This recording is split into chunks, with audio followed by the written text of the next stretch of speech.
When our children were young, in fact, my husband was speaking English to him. I was the one who was teaching them in Yoruba, although probably making a lot of mistakes those days, because it's part of who they are. And it is important that, you know, we teach our children to be proud of their identity.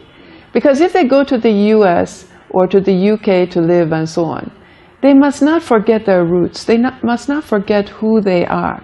And so we always encourage culture here in the school. We encourage it in our home.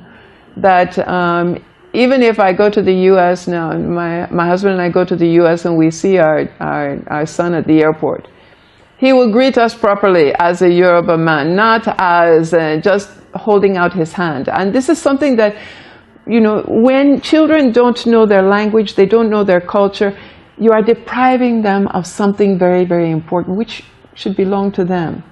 And so I always encourage parents.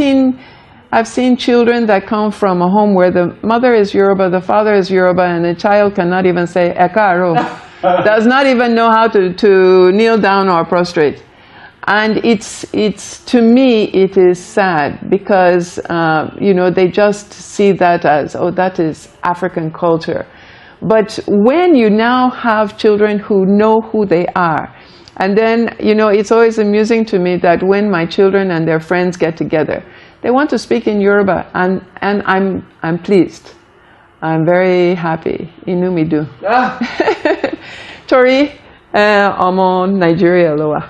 So it is important that we do not deprive them of their roots, and that when, you know, even the Bible says, train up a child in the way they should go, and when they are old, they will not depart from it.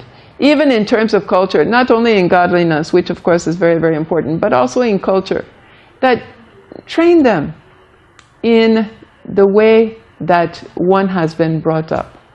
I mean, now my husband is always very, very happy when he gets on the phone and he is saying, Tokumbo Baoni, and that one will be speaking back to him, Dada Nimsa. And you know, they're very happy because then they can speak. And I will always tease my husband that he's reaping where I have sown, because he wasn't the one who really taught them. But Adupai Lodolong, thus far, God has helped us.